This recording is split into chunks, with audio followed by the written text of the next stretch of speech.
Leading Britain's conversation. LBC with James O'Brien. It is 21 minutes after 12, and you get a flavour of the scale and impact of this story, because I'm now getting requests from foreign media to talk to them about the arrest of Andrew Mountbatten-Windsor earlier this morning. Although I have absolutely nothing to tell them or add, but of course that doesn't really matter. I am, in other words, no Simon Marks when it comes to sliding effortlessly into other people's programmes. And Simon Marks joins me now for reasons that should be fairly obvious. But I want to begin with something I put on Blue Sky earlier today, Simon, with regards to news from South Korea. And already people who are missing Mystery Hour will be wondering what on earth news from South Korea has to do with news from Norfolk this morning. But the former leader was found guilty of leading an insurrection in late 2024 that attempted to subvert the constitution and plunged the country into its worst political crisis in decades. This is South Korea's ex-president.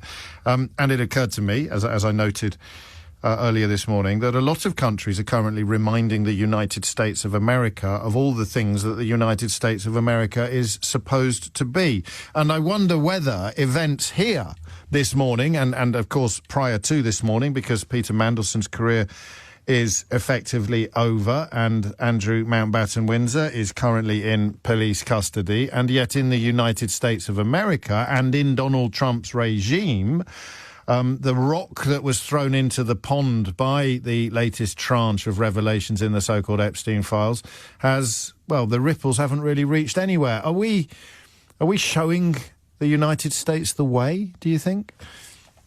Well, I think it is a pretty extraordinary moment, James. I mean, when a country with an unwritten constitution that does everything sort of by custom and practice and tradition teaches a lesson about accountability for alleged activities to a country that has a much vaunted constitution all written down in black and white that is supposed to contain all of the necessary checks and balances to keep a democracy ticking over. I mean, that's quite a moment here today, and you absolutely are right to make that point about the news from South Korea as well, because when I woke up this morning, at a first glance, the New York Times news flash about South Korea was just ahead of the news flash about the arrest of Andrew Mountbatten-Windsor, and yet down at the White House there, over the cornflakes and the bacon and eggs this morning, absolutely no one is wondering about the possibility of unmarked cars from the FBI rolling into the White House driveway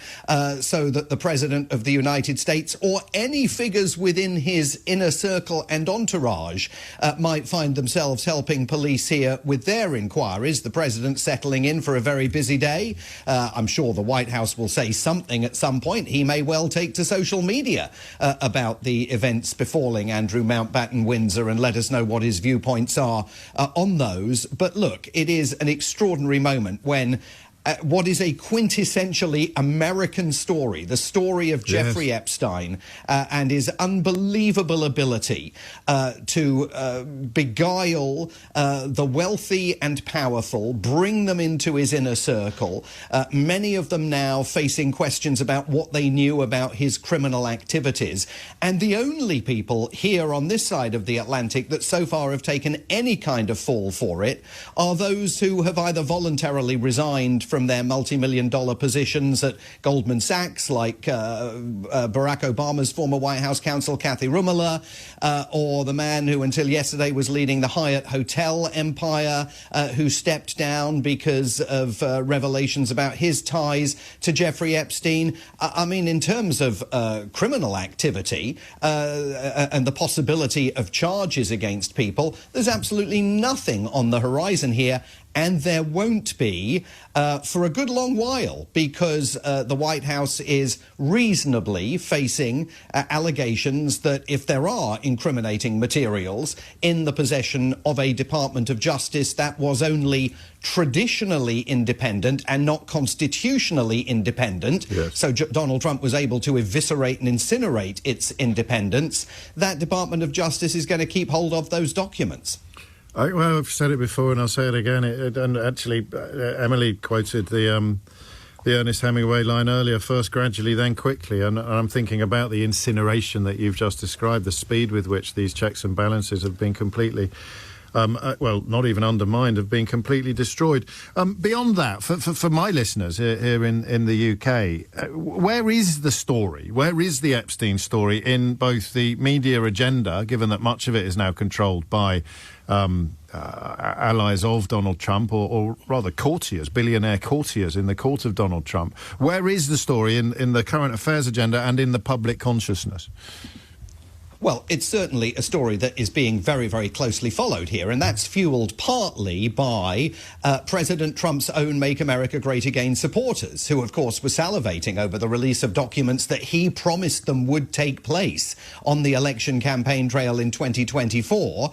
Documents, 3 million of which, despite a law now being on the books requiring their disclosure, the Department of Justice is continuing to hang on to. Yesterday, Kash Patel, the director of the FBI, gave an interview to his former deputy, now back at his podcast, Dan Bongino, in which he unashamedly, proudly described the fact that President Trump, to all intents and purposes, is the chief law enforcement officer of the United States. Not Pam Bondi, the Attorney General, not Kash Patel, the FBI Director. He made it abundantly clear that they take direct instructions from him.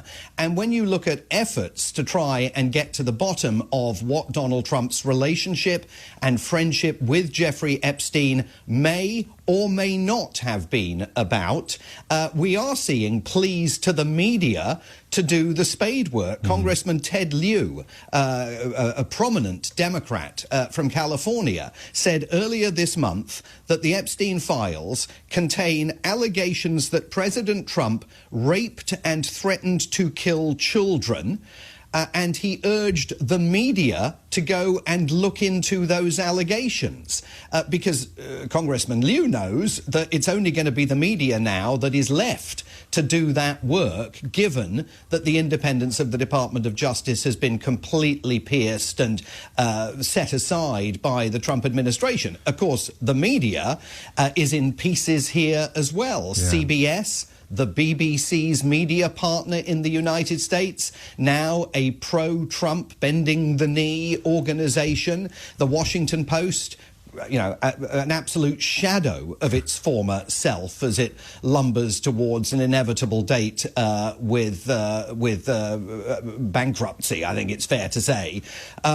So, look, you're just not going to find the traditional guardians of constitutional probity here engaged in the actions that would be required in order to prove whether any of those allegations are worthy of criminal investigation. And we've marked on a few occasions that any limits on the lying now have gone the way of everything else. We've descended much further than mere alternative facts or fake news, because Trump not even confining himself to ignoring the contents of the files, but claiming that he is somehow exonerated by precisely the papers and documentation that Ted Lieu is referring to when he accurately reflects some of the allegations that are made in what appear to be some of the documents that have been released. It's insane. And but just before I forget, I did watch some of that interview. I don't normally, between Kash Patel and Dan Bongino, and there was a moment in it that really brought home the words of a wiser man than me about administrations never announce that they are becoming or have become fascist.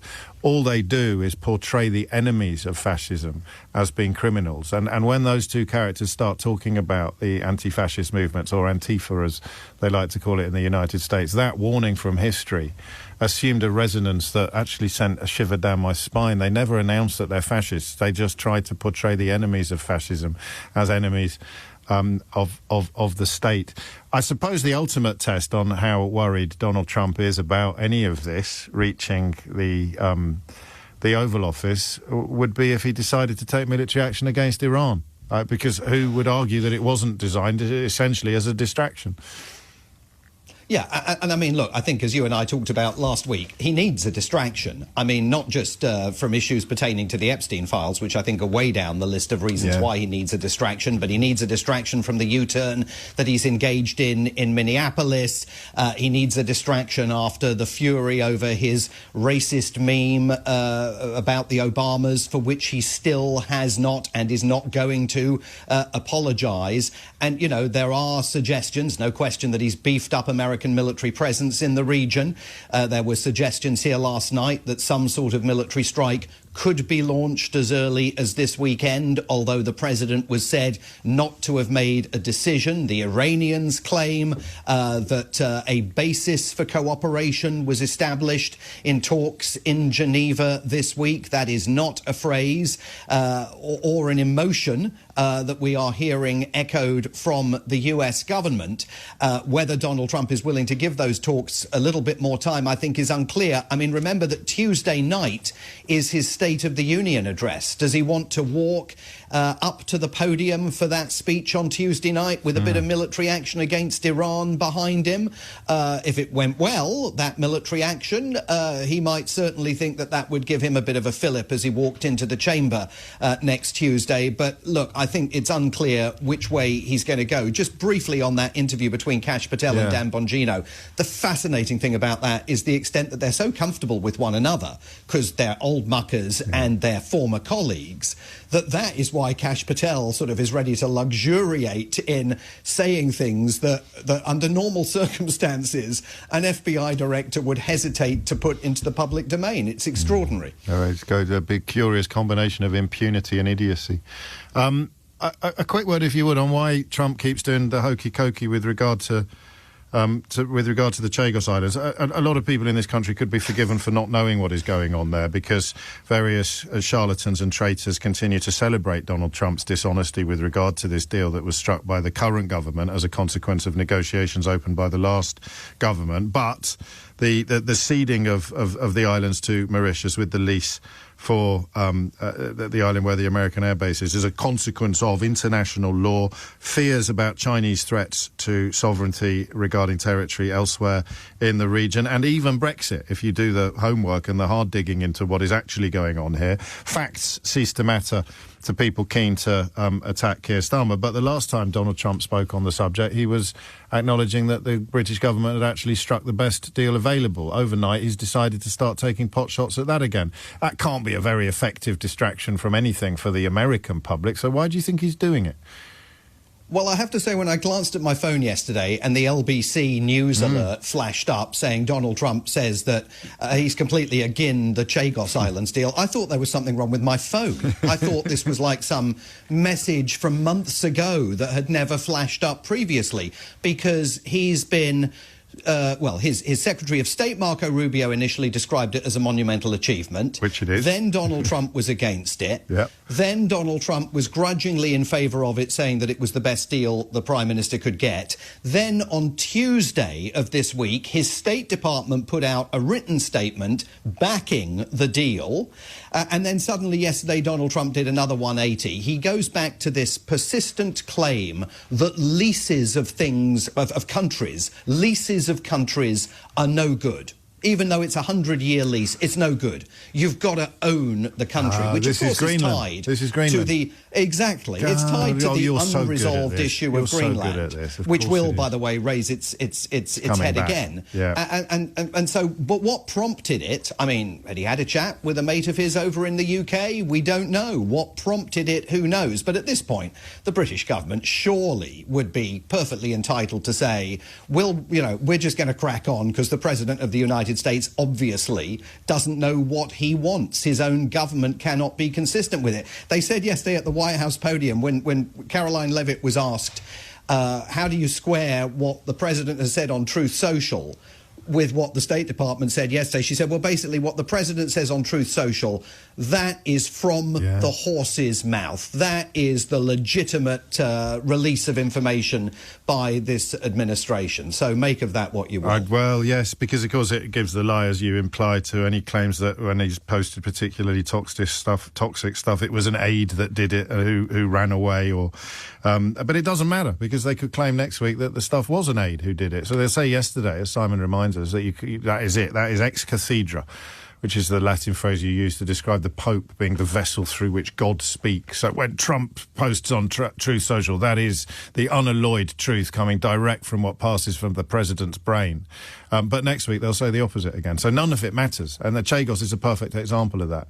An awful lot of people in British politics and media who would do well to simply make the vaguest effort to understand the background to that story and that treaty. I wouldn't expect Nigel Farage to do so, because he is, by definition, somebody who manipulates he just fibs through his teeth. But the rest of the people in my profession would do very well to dig a little deeper into precisely what has happened with regard to the Chagos Islands. We're a tiny bit late for the news. It's 12:36.